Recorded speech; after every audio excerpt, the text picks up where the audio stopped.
Hi, this is Ren, And this is KC. and this is All Walks of Film.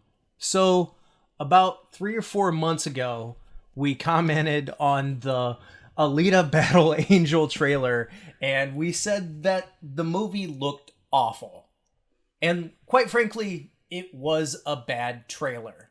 And this is the teasers. It was the first two teasers that came out. And to have a little bit of context, I'm a huge fan of the original manga.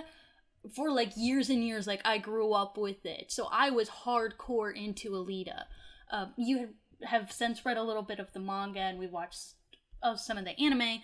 So, that it was definitely one of those things of like, oh my god, it's going to be another American live action whitewashed anime remake, which have all been horrible, abject failures in every respect, but especially just as entertaining films.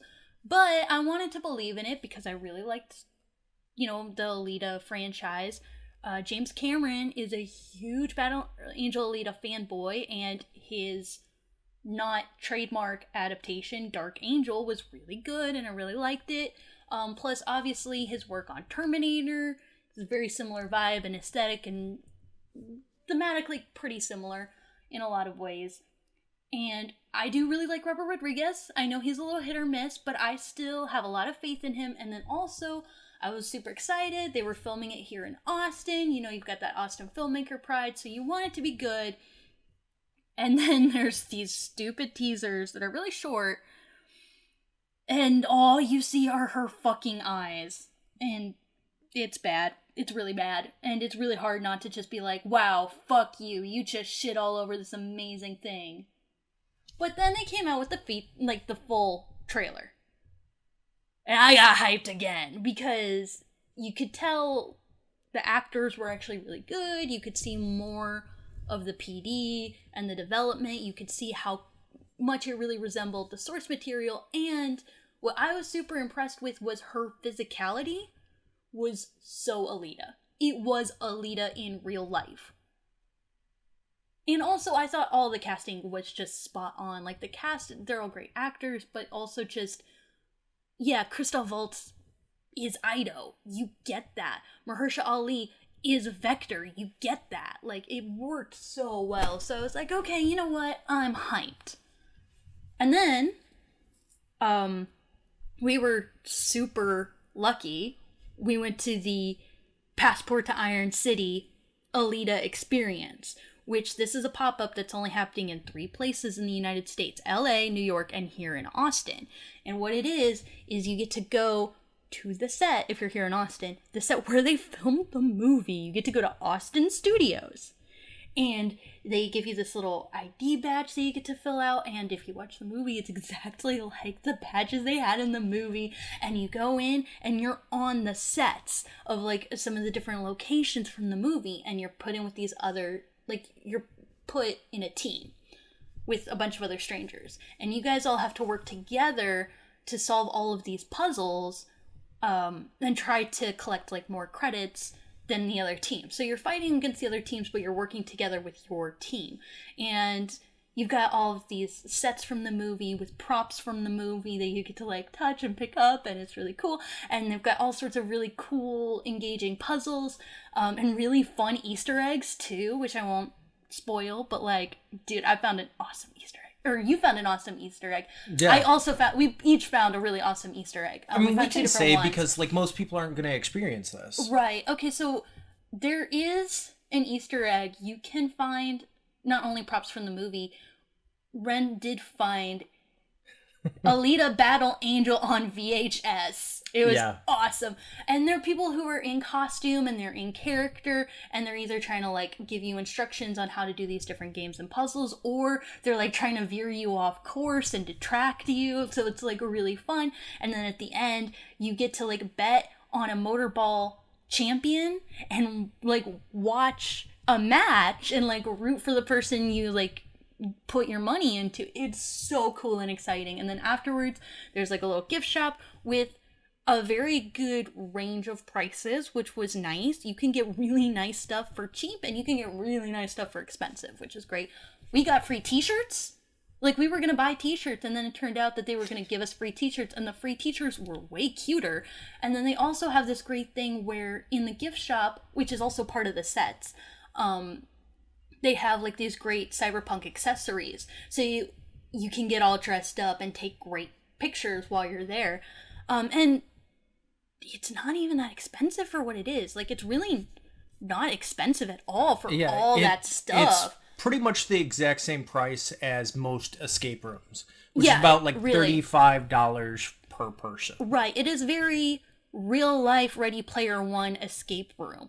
And it was super cool. Highly recommended if you can do it. Even if you don't care about the movie, you should do it. But you should care about the movie because I was way hyped about it. You were like, I hope it's okay. And we saw the movie, and that was radical. It was so good. If there's anything to say before any spoilers, this movie was way better than anticipated. This movie was so much fun. It was so exhilarating. It was really exciting. I correctly predicted they were able to get away with a lot more gore than you would think. This is not a Venom PG-13. This is a Dark Knight PG-13.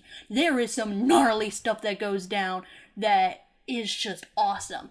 And it's got the spirit and the feeling and the understanding of the source materials.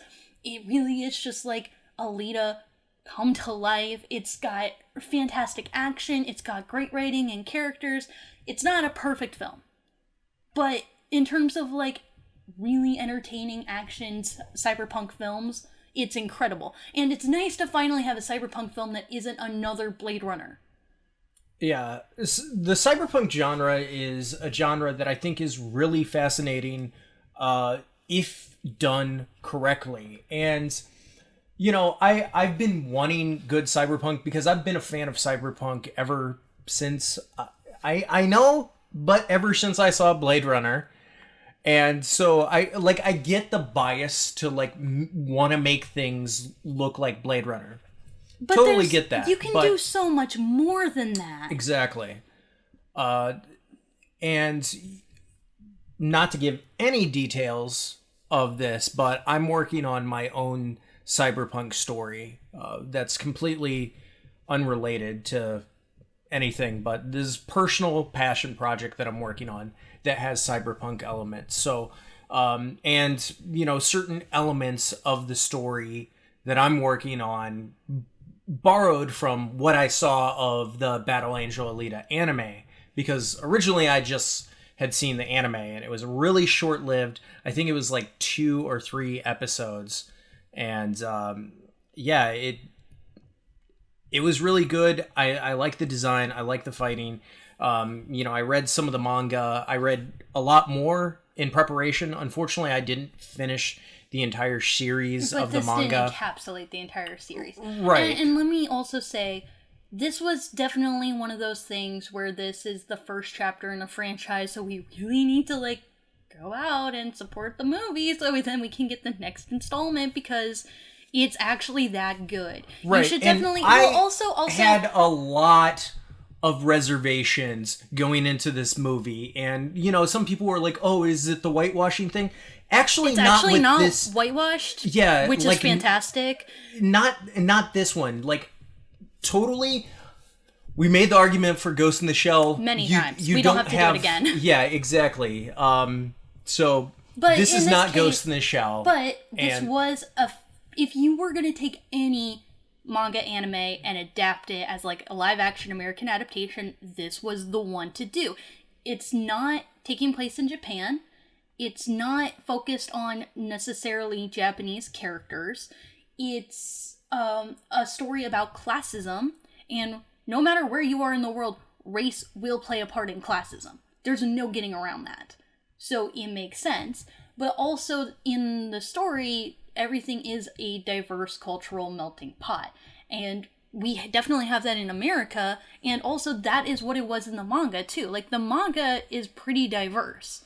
Yeah, which is something that you don't really get much in the manga. country of Japan, or, you know, in most manga, you know, outside of, like, well, this was actually anime before, but, like, Cowboy Bebop and, like, a small handful of things that, like, get multicultural. Like I would say that, and they're pretty much all, except for one example I could think of. Well, two examples I can think of are all sci-fi, because that makes sense. Yeah. That futuristic stories will be far more culturally diverse.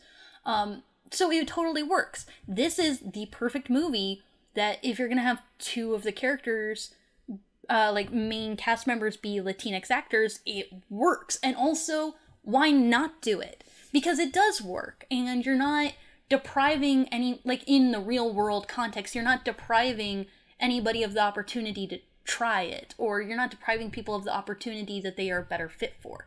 This worked. And by the way, all the actors were really good. My big thing was I was concerned that Rosa Salazar just might not that I thought she would be a bad actress, but I kind of thought she wasn't what I pictured Alita to be in my head. But no, she was phenomenal. She was like super baby metal, which is fantastic. Where like, she's really sweet, she's really charming, she's really cute, and like when she screams, like, it's authentic. She just sounds like a young girl screaming, and it works. But she's also tough, she's also badass, and her emotions and her cuteness aren't a detraction. They're not a weakness for her, they are a strength for her, which is awesome. It's just one of those many things in this movie that this movie is doing what a lot of big franchise films are doing correctly, but it's also doing what a lot of those big franchise films are doing incorrectly and fixing those things. Well, one thing that I will say that I think is interesting about Battle Angel Alita compared to most things in the cyberpunk genre is this is not a story about artificial intelligence. You know, no, she is a human being. Yeah, which is awesome. There is a lot of great thematic elements of what is the nature of humanity, which is really common in cyberpunk, but very well done here. Yeah, but, you know, not with that removal. Like, you know, I know that Ghost in the Shell, spoiler alert for Ghost in the Shell, but, like, there is, you know, an element that, you know, there is a person in there somewhere, but it's not prominent. A human person. Yeah, but she is a person. And then with Blade Runner, the big thing is he a replicant or isn't he? And then that becomes the big mystery, which everybody has a different take on that, and we could argue that all day long. The point is that it's supposed to be a mystery, and it is supposed to be ambiguous. Is he a replicant or isn't he? But let's face it, he was a replicant. Yeah, we got it. Whereas in this one, like, she's definitely unmistakably human, but she's also definitely not human. Because we actually do know she's not human either. Which is really fascinating and interesting, and they handled really well, but also left a lot of room to explore further in other installments. Yeah, and let's just get it out here. We know the eyes are dumb. The eyes are dumb, but you do get used to it, and there is a reason for it that eventually becomes clear without having to have explanations or exposition about it, and you just kind of are like, oh, okay, that's why, that makes sense. But, like, yes, it was super stupid. She already looks fine. Like, the actress already looked appropriate. You didn't have to do that. And I've seen people argue, oh, but in the manga and in the anime, her eyes are bigger, and it's like, dude, but those are... Everybody's fucking eyes are big. And her eyes are bigger than everybody else's. Like, in comparison, that is true, but you do have to make certain adaptations when you're switching mediums. You can get away with stuff like that with drawings and with animation. You can't really get away with that in real life. It just was weird.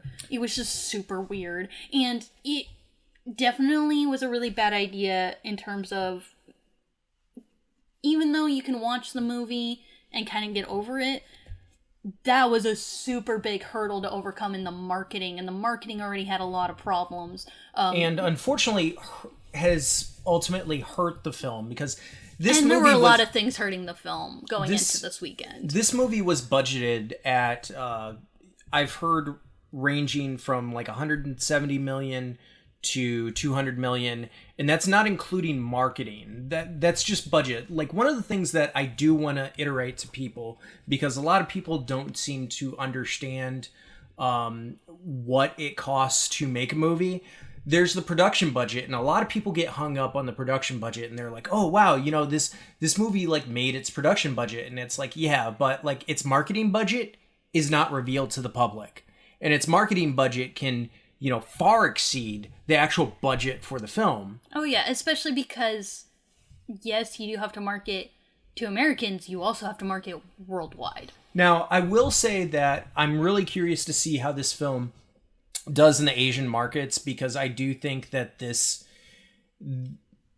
plotting and visuals are much more receptive to Asian audiences. I mean, not just that it's an adaptation of a manga / anime, but the fact that, they're into robots. They're into like, mechanized people. And like, I don't necessarily think the eyes are as much a detractor as they are for us in the United States.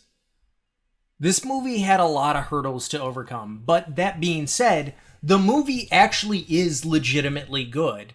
It was fantastic. Yeah, I went so in good. with pretty much all my guards up. I was like, I'm gonna have a fun time regardless, because we did see it in DBox. I was just like, it was great in DBox. If you can watch it in DBox, do it. I hate the name though. Can I just say DBox is such a stupid name? But I've never done that before, so I was real hyped for this movie. But the integration of like what you feel with the film was really good. Yeah, and movie theaters have been trying to get people to actually go to theaters instead of like wait to watch it at home. Mm-hmm. And and this is a good one. This is a good one because the visuals are great. The action is fantastic. The 3D element. I mean, it is a James Cameron movie. Like Robert Rodriguez said, he wanted it to feel like a James Cameron movie, and this is the best of all the James Cameron isms. Well, back in like, I think it was 95, James Cameron started working on a script for this, and he was like planning to make it. He was just waiting. And then he did the Dark Angel instead. But my point is that like, if you like James Cameron, it's got the best of all the James Cameron isms. It's got the character and emotion from Titanic. It's got the awesome sci-fi cyberpunk effects, roboticisms, hardcore action from the Terminator franchise. It's got the immersiveness and just like the really cutting edge, action styling from the Avatar movies. It's just like the best of everything James Cameron, plus also the awesomeness of Robert Rodriguez. And they do complement each other really well. It does feel very much like it is both of their movies in a really positive way. Well, and one of the things that got me really frustrated with Robert Rodriguez is what I would say, like he's had some definite hits in his career, but he's also had some definite failures. He jumped into the market with El Mariachi, which was a movie shot in Mexico for $7,000.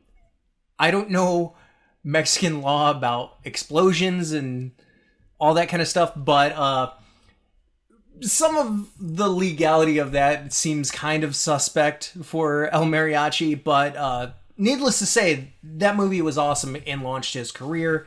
He's been working with Quentin Tarantino for a long time. Desperado was great. I also kind of enjoyed Once Upon a Time in Mexico. And I really like Sin City, and like Sin City kind of is what I hold the standard to for comic adaptations. Like that's Sin City, I think, is the best comic to film adaptation ever. It was. Yeah. It was. Now he then made a sequel. That's not what I mean. Are you going that far? I am going that far. And I'm not going that far. I love the Sin City movie. I do. And if anything was really a good sign that Alita was going to be a good adaptation, it was going to be Robert Rodriguez made freaking Sin City. So, there. Obviously, he can do it. No, I adore Sin City. Very, very, very much. But, I'm going to say something. There is a certain way that making Sin City is a little bit easier than making Alita Battle Angel. And that is, The source material was a little bit more compact already. So being able to adapt these specific chapters from these specific stories and put them into a film was a little bit easier and more fluid to be able to do that. And have it work as one singular standalone film that's really accurate to the story and really encapsulates everything. Whereas with Battle Angel Alita, the storyline is a lot more convoluted, and they had to, not convoluted, but a lot more complicated. And even though you're only following one character, I really admire how he was able to, well, they were all able to, because James Cameron and one other writer, I'm really sorry I don't know the name, were the screenwriters, but I think they did a really good job of picking and choosing different things throughout the series and putting them together.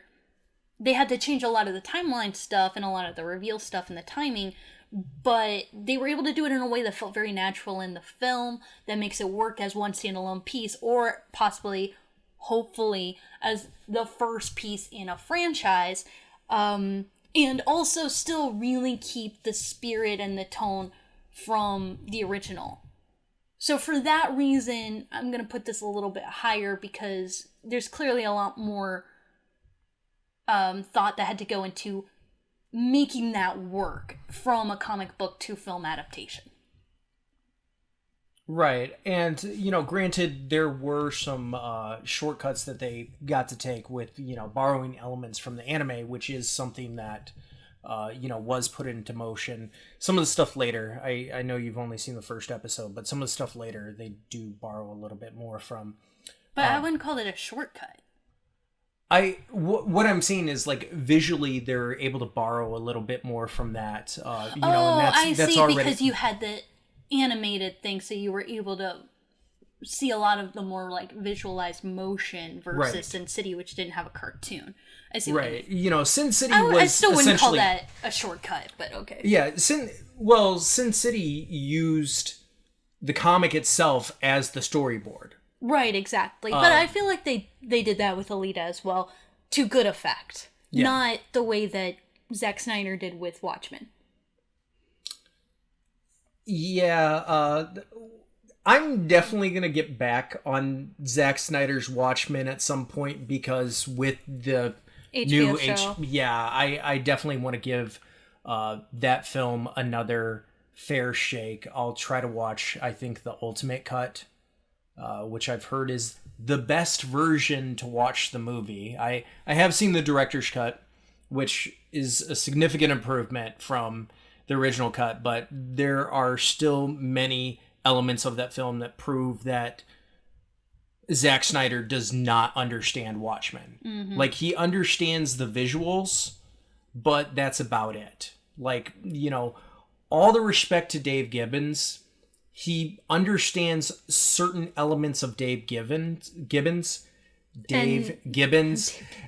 and no, he doesn't understand for Alan the Moore. Art. Exactly, I would definitely agree with that 100%. Absolutely. Now, Alita Battle Angel actually does understand the source material. Absolutely, and streamlines a lot of the longer plot lines. Streamline was really what I should have said earlier. Yeah, there was the streamlining was far more necessary for this project than for Sin City. Yeah, because if you do a straight adaptation, you're only going to miss a lot of stuff. It's not going to be as exciting. Well, you're going to miss a lot of stuff, or you're going to get just a tiny speck of the story and not really have anything to, like, look forward to, because everything's like, oh wait, you got to wait until the next movie comes out, and guess what?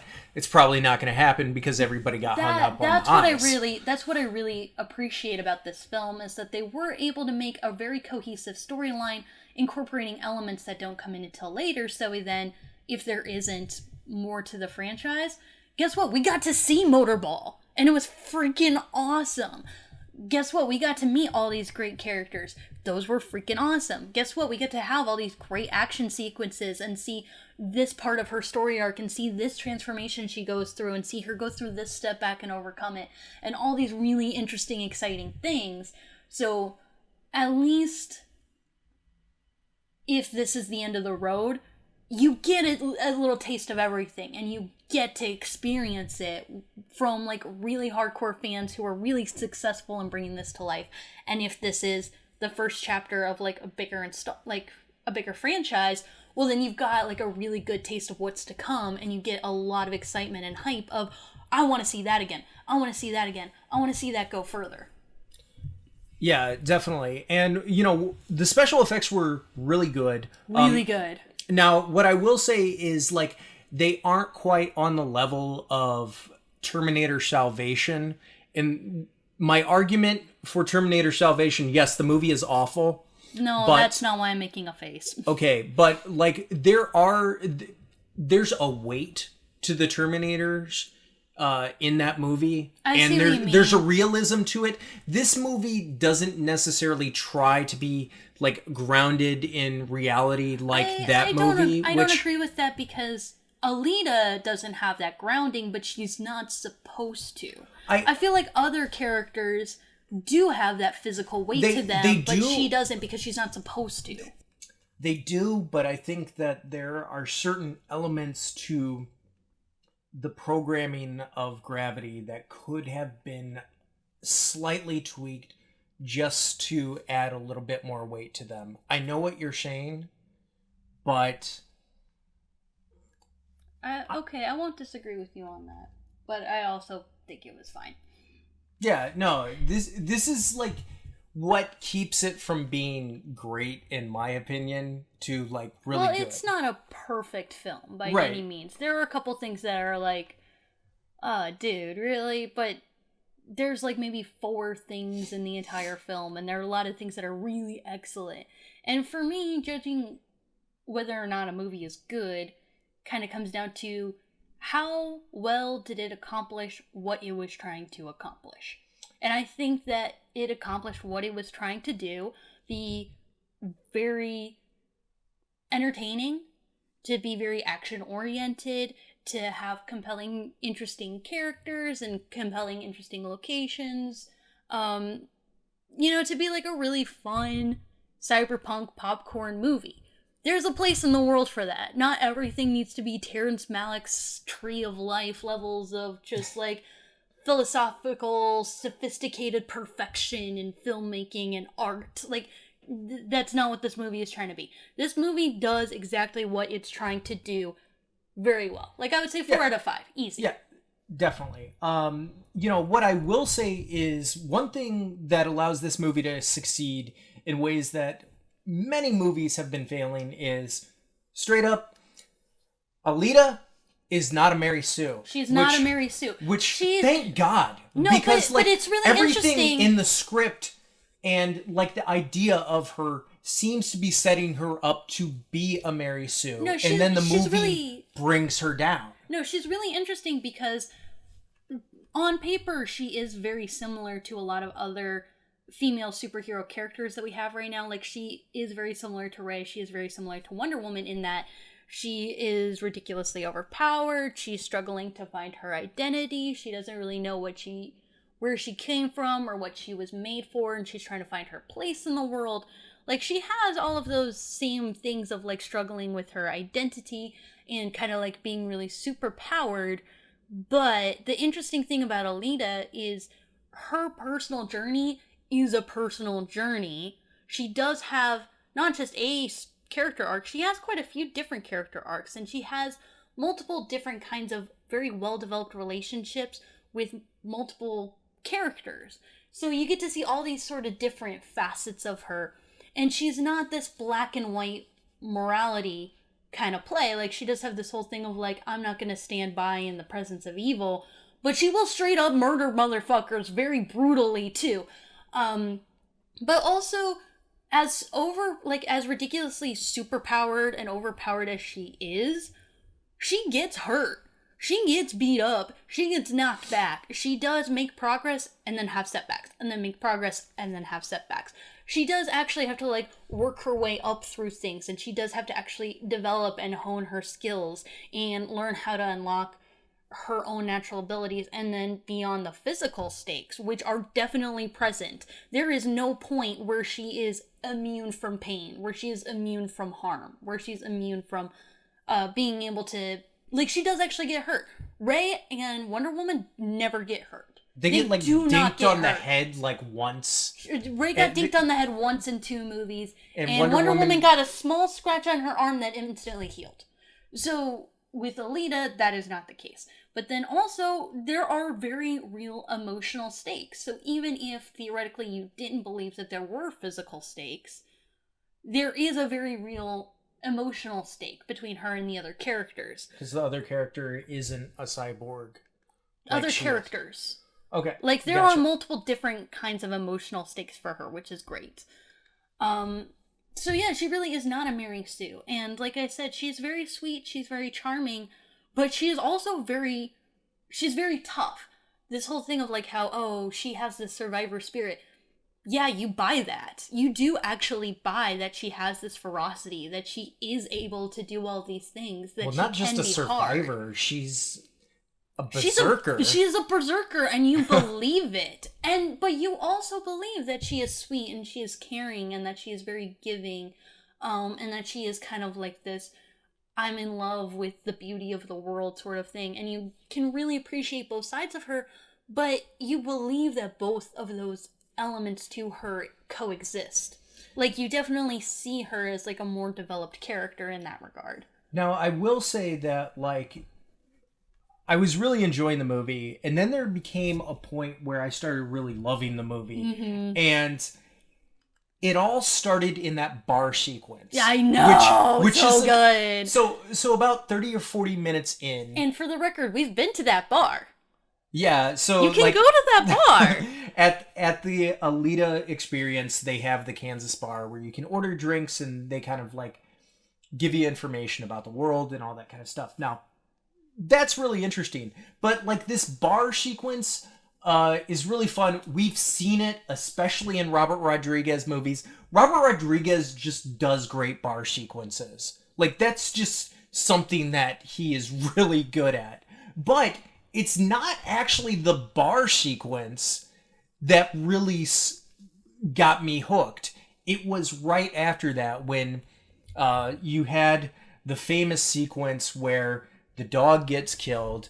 She puts the on... John Wick moment. Yeah. The John Wick moment where she dips her fingers in the blood of the dog, puts on her war paint, and starts to fight. She gets brought down to the underworld, the underrealm, where I forget what he called it. No, he called it the underworld. Okay. I thought that's what it was very Osamu Tezuka or Katsuhiro Otomo's Metropolis. Yeah. In the fact that, like, yes, you have this glamorous upper city, and then you sort of have, like, the impoverished middle class that's doing okay, and then you have the really, really seedy underbelly that's way worse than that. Oh, and the comic gets into it, like, hardcore. I know, and I think we'll see more of that if there are future installments. I really don't... They do introduce it, and I do think if there could be more movies, that they can go really interesting places with that. Yeah.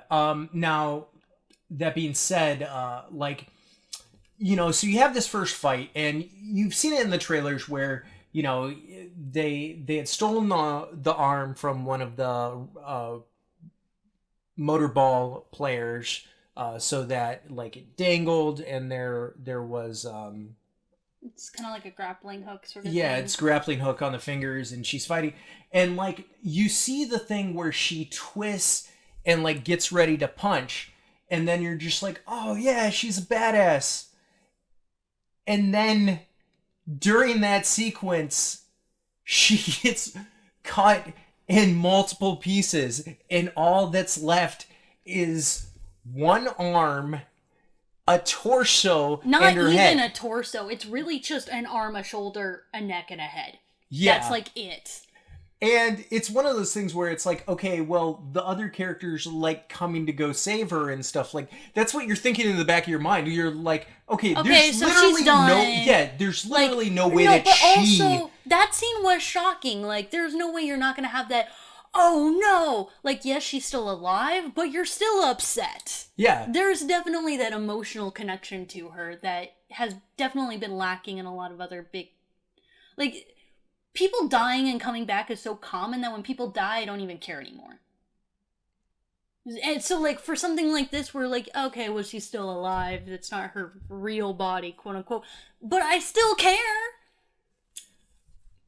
But then she manages to get up with her one arm, project herself into the guy's face, and punch his eye. She shoves her hand right into his eyeball and leaves her hand in his eye socket. Yeah. So she loses even more of herself, and she's just like embedded in his eye, and it's really gnarly and awesome. Yeah, it was... But also she does this whole thing with this great line, "Fuck your mercy." Boom! Just, so good!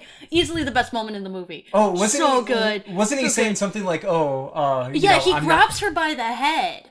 Uh-huh. And, which is a great visual, for sure.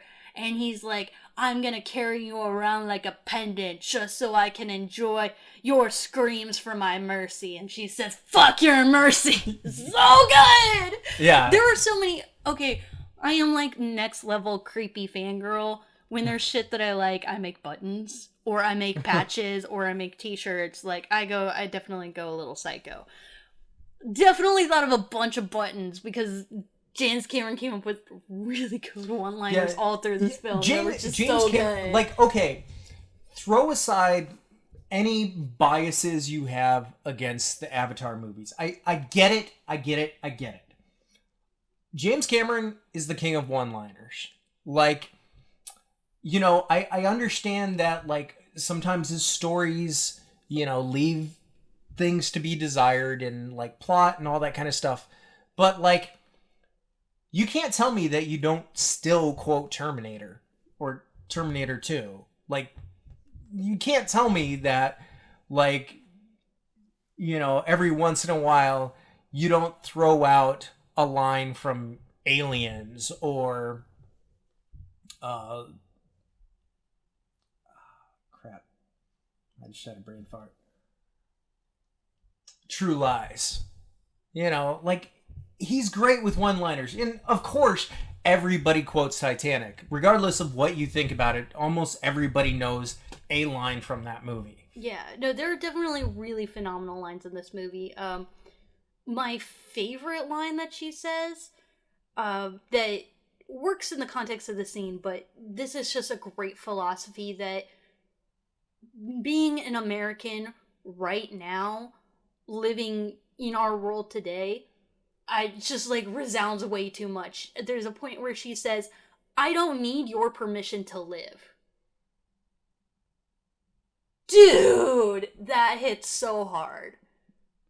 Yeah, and I will say, like, for all the cringy, like, feminist stuff that we've been kind of bombarded with. This is really good feminism. Yeah. This is really good feminism, for sure. And and before we saw this movie, we actually saw a mug for feminism. Captain Marvel. Also, I'm not going to say feminism. This is very good female empowerment role modeling. Let's put it like that. For all the stuff of, like, Wonder Woman, you need to go about us for the little kitties. Dude, I hate that because there are way better role models that have existed for a long time that you can look up to, and Alita is now one of them. Like, dude, the little girls can look at Alita and have much better role model than freaking... I'm not gonna go into, again, all of the super problematic sexist nonsense that Wonder Woman embodies, but Alita does it all much better. Yeah, and, like, and her stuff, but, like, what I like about Alita is, like, she's not really, like, female empowering. Like, yeah, she's an awesome, strong female character, but a lot of her empowerment isn't from her gender, or finding empowerment through her gender, it's finding empowerment through her social situation. Mm-hmm. So it is more of, like, a classist empowerment, which is what makes it a lot more interesting and relevant, I think. Before going into this movie, we saw some merch for Captain Marvel, and there was, like, that bossy mug. I forget what it said. It said, "I'm not bossy, I'm the boss." And the reason why it's just super cringy is that just really harkens back to that stupid infantilizing ban bossy campaign. Yeah. Oh, God.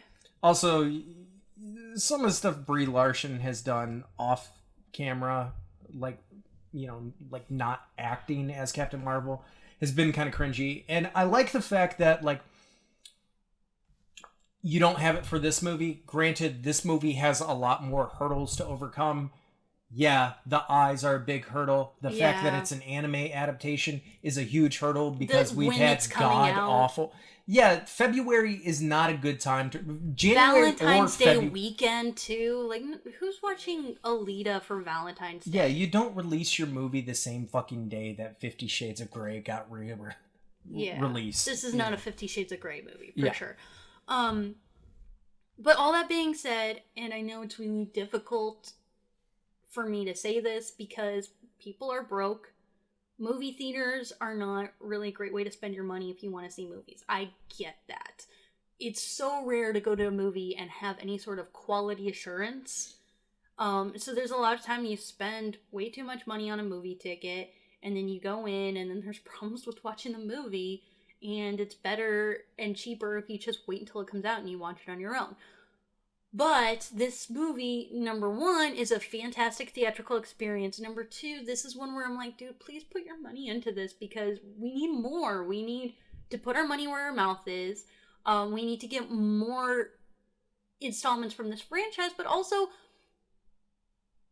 I'm going to say this belongs on the bandwagon with Black Panther.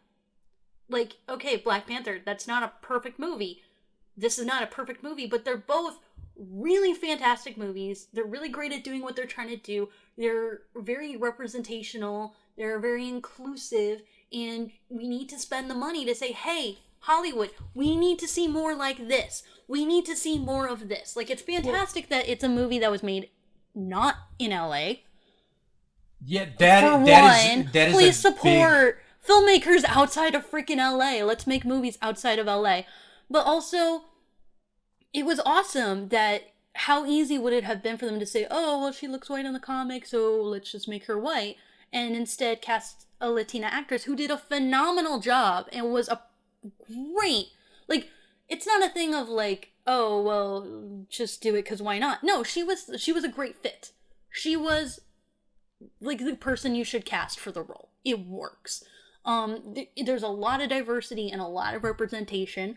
And then also it has a lot of really poignant social issues that it's talking about. Like I said, like the classism thing is very real. It is something we're dealing with. And this was the big forefront of the story. And it always has been going back to the source material. But how rare is it to find that? I know, but how rare is it? Not in any cyberpunk. There's cyberpunk without it. But it is rare to find big franchise films that are going to talk about it. And they exist. Thor Ragnarok, for example, does actually talk about some stuff like that. Like corruption in government and really interesting things like that. But we need to support it. When movies are really phenomenal movies that are also really progressive and have the ideals we want to see more in films, we have to like go spend the money to tell this stupid bullshit Hollywood system, no, we want that. We want that. We don't want the Emoji Movie again. We don't want Ghost in the Shell. We don't want whitewashed garbage. We don't want stupid pandering nonsense. We want good quality entertainment that's inclusive. Done. Do that. That's smart and that treats us... I mean, I wouldn't say Battle Angel Alita is smart, but it's compelling and it doesn't make you angry. Yeah, I will say, like, you know, that being said, anime adaptations still have to get through the hurdle of actually having more Asian representation in the actual context of those. And I think that actually hurts this movie, unfortunately, because this movie... That is true. Like, you couldn't fit any Asian actors anywhere?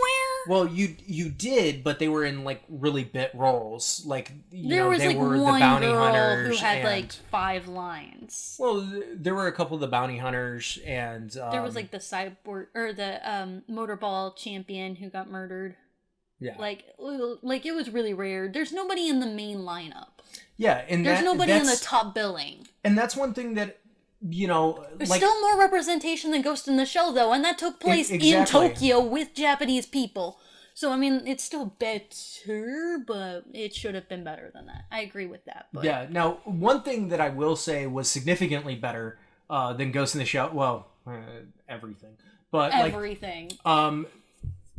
You know, the one positive thing that I actually thought about Ghost in the Shell was, like, its PD. Like, some of the PD was so thoughtful. But, like, in this movie, like, there's so many layers to it, and, like, you can really, like, delve into it. But, like, a lot of the fashion is very similar to what we have now, which at first I was like, I mean, that's a creative decision that works with the budget limitations, but I don't know that I really like it.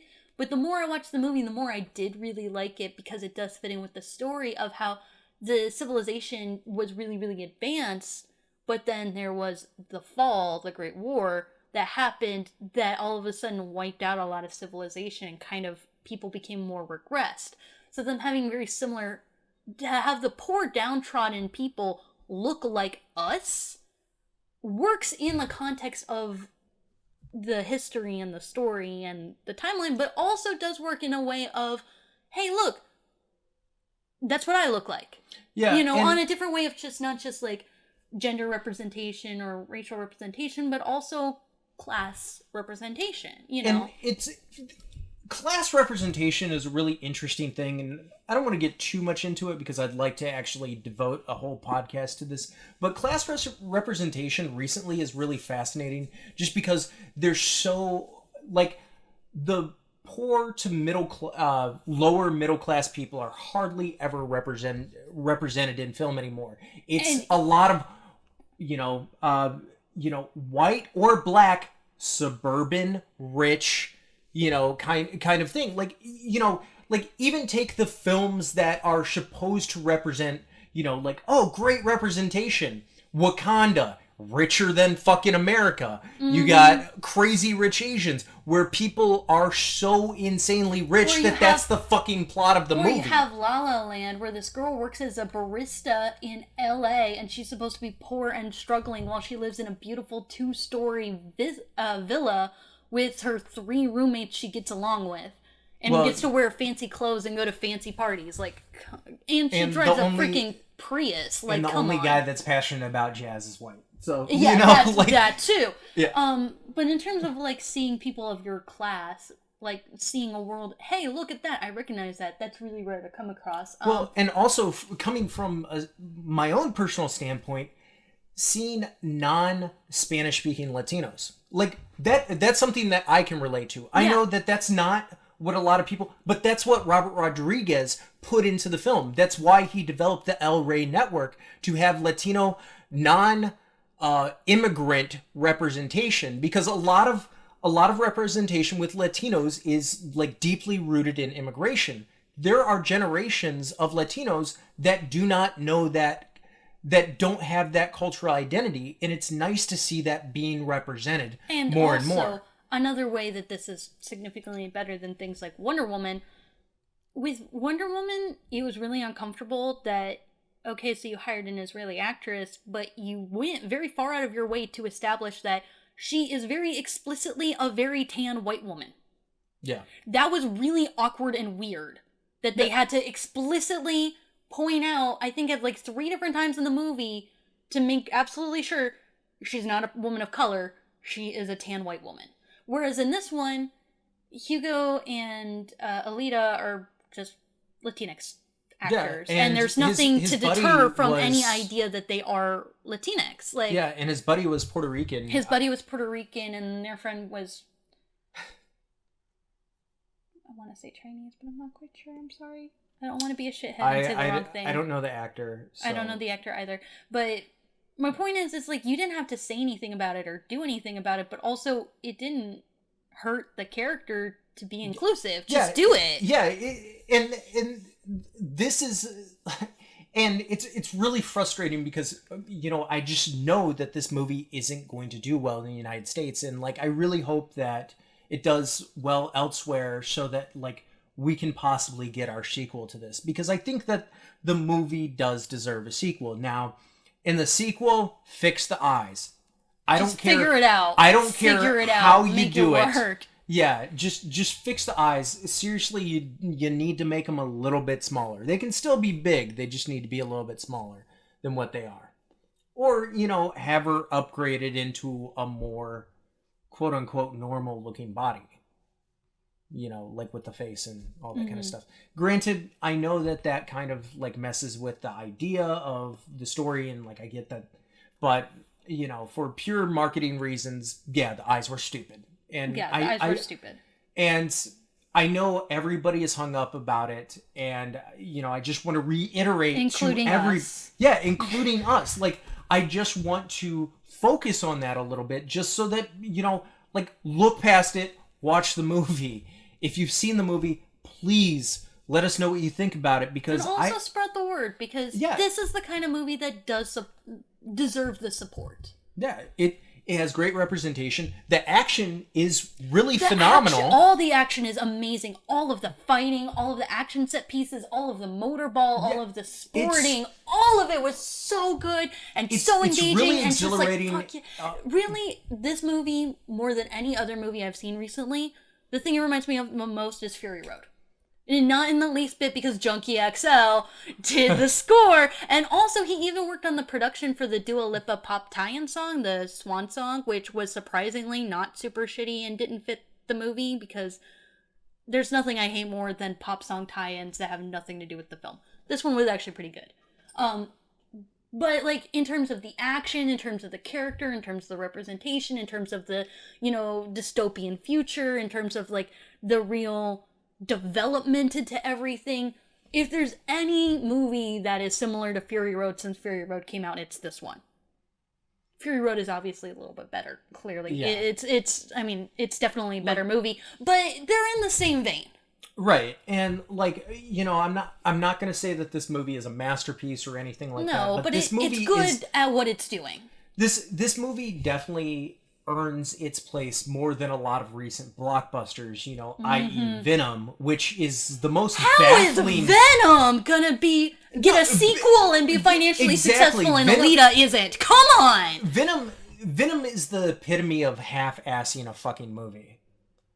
Dude, it's not even half-assing. I wish it was half-assing. At least then you would have a half an ass. Like, no. This was like an eighth of an assing. Like, No, you don't even have enough ass there to pinch. Like, come on. Now, I will also say, you know, we scraped by it just a little bit, but, you know, this is a PG-13 rating, and yes, I wish it was an R rating, but they do take advantage of the PG-13 as far as they can push it, because, you know, you are dealing with androids, so you can have a little bit... But there is cyborgs and violence, too, and there is definitely some gore. Like, I understand why this is PG-13 and Mad Max Fury Road is rated R, but I definitely thought that this had a lot more gruesomeness and gore and just, oh, fuck, kind of action. It's one of those fun things that you can get away with if they're not fully human. No, there is a lot of stuff you can get away with if they're not fully human, but there is some stuff that you see that is human that you're just like, wait, what? Whoa. Yeah. And also, like, it is like their ability to fully develop this world and these characters that even though they're not fully humanoid, you still buy the violence. You still buy the action. You still buy the consequences. You still have that, oh, fuck, kind of reaction to all the action that happens in the movie. You're not just like, well, they're robots, fuck it.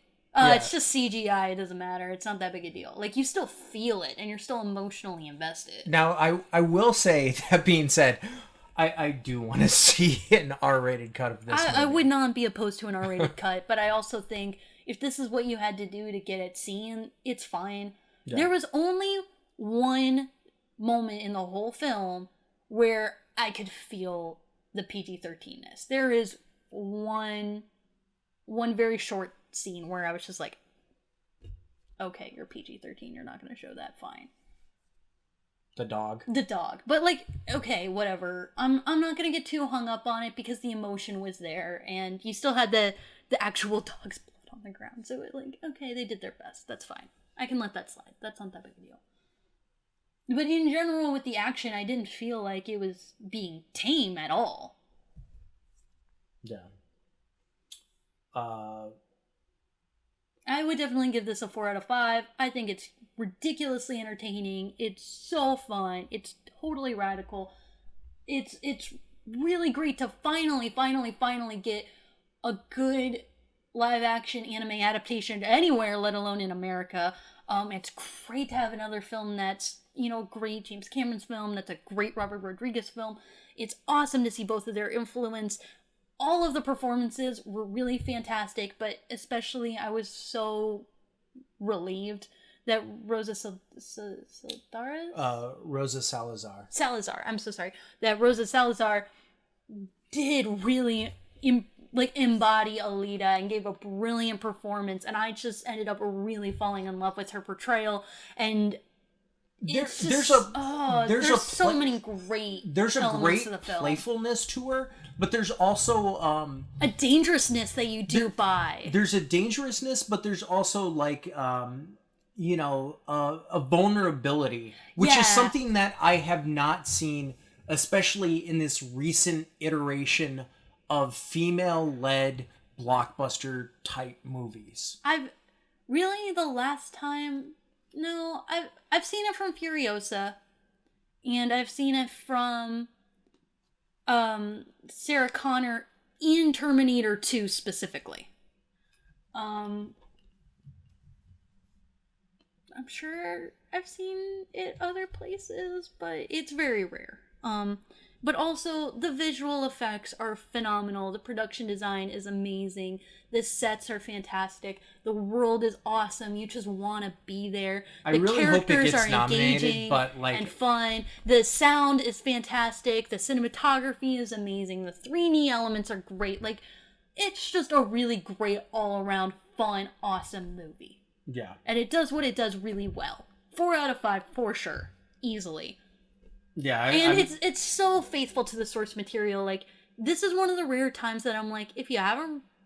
I definitely recommend the manga. Definitely recommend the anime. You should definitely get into all that stuff. But if you don't, watching the movie will give you the story and the characters. Surprisingly enough. And it's very rare that you can say that. And the movie gives moments enough time to breathe that it doesn't feel like a Cliff Notes version, because that's been the problem that I've had with a lot of adaptations, and then it's like and then yeah, it's not like that at all. There's a lot of layering and overlapping that feels very natural, and you do buy a lot of the emotion and a lot of the things that you have to buy into for something like this. And the thing I was most scared about was I was pretty sure I wasn't going to buy the romance, because it's kind of like... It's very YA romance, but their chemistry was very good. Yeah. They were a really nice couple that you just really want to root for. I definitely bought into them. I bought into her and Ido's relationship, and I loved the different complexities to their relationship that was done with not a whole lot of screen time, but with a lot of depth and nuance in a really lovely way. Now, the only plus side that I can actually give with the eyes is, I was having this moment, watching the movie where it's like, is she cute? Because, there's sometimes where it's like, aw. And then it's like, wow, she's actually kind of pretty. Wait. And I actually did kind of like that experience watching the movie of, not quite being able to necessarily go one way or another with her. Well, I do appreciate the fact that they tried to intentionally give her a slightly uncanny valley effect of she almost looks like a cute human girl, but not quite. I just think that they went too far with it to the point of just making it ridiculous. I also think it was a smart choice to not give her a very sexualized body. Yeah, she has an amazing physique, but she's not really sexualized, and there is real chemistry, but it's done in a very acceptable, tasteful way, considering the fact that they're both, underage, and you don't want to be weird and creepy. Well, but in a way that you still can buy into and appreciate. I will say, underage romances are, one of those things where, Hollywood does it all the time, and they just get actors that are of age. And it is kind of one of those weird things where you get into, where you're like, oh, wow, this high school couple, and they're, hooking up and all this kind of stuff. But, when you think about it, it's a lot more, messed up. But, part of you is like, yeah, but like when I was in high school, like, that kind of thing. No, So I get like, that, but at the same time, like, I think it has more to do with the kind of relationship that they have. I think that the way that it was handled was more fitting for their relationship. yeah, and I think that desexualizing her, which is not to say that she isn't void of sexuality. No, she's definitely not, which was nice. But I think that they did a really good job of balancing that with the fact that that's not what their relationship is based on. Yeah, like, because he's like, not in love with her because she's hot. Right, they because actually she doesn't do have really a lot have of commonality. any, like, I mean, to put it bluntly, from the neck up, their skin. Everything else, essentially like a bodysuit. Right, so it was cool that they were able to, like, have sexuality there in a way that works to not overshadow the fact that they do have real personal connections and shared interests and commonalities, which I think is what usually doesn't sell, especially YA style romances, is usually they're just like, we like each other because we like each other and we're gonna die for each other and it's just really intense and incredible, oh my god, and you're just kind of like, but what do you guys actually have in common? What do you even like about each other? Like, where are your personalities? All of that was actually there. There are really good, solid reasons for why they're really interested and really, devoted to each other. Yeah.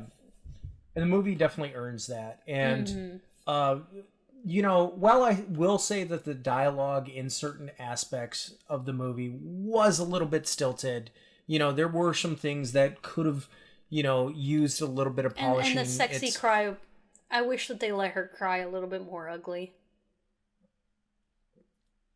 Because, like, she was able to be really ferocious, but when it came to, like, all of the crying, it was always the sexy cry. And, like, well, I feel like she as an actress is probably capable of more than that. Right, and also, I will say, part of me liked it, part of me hated the bit where she was crying right before she got into the ring, and then she sliced the tear in half, and I was just like, I felt the same way. I kind of thought it was cheesy, but I liked the emotion. Right, yeah. It's one of those things where I'm, like, very conflicted about, and I guarantee you, like, Cinema Sins would be like, but I also kind of liked how that moment transitioned into her reaction after that. I think that kind of saved that moment.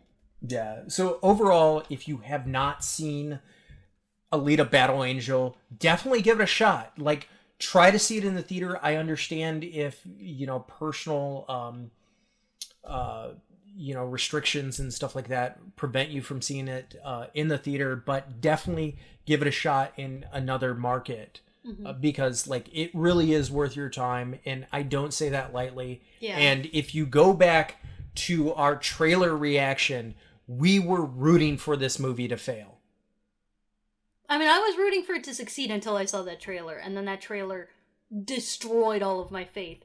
So it's really amazing to come out of the movie and be like, that's better than I originally thought it could be before I ever even saw that first teaser. Yeah.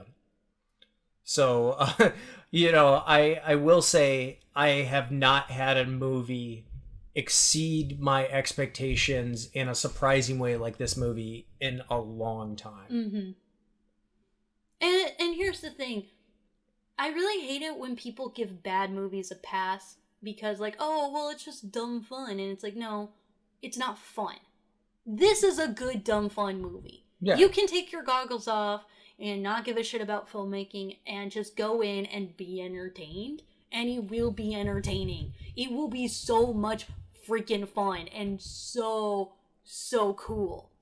And that's really all I wanted. I wanted it to be like just an entertaining action cyberpunk, just fun ride. And it was that and then some. Yeah. So yeah, I highly recommend the movie. Hopefully we get another one. I'm really curious to see how it does in China and Japan.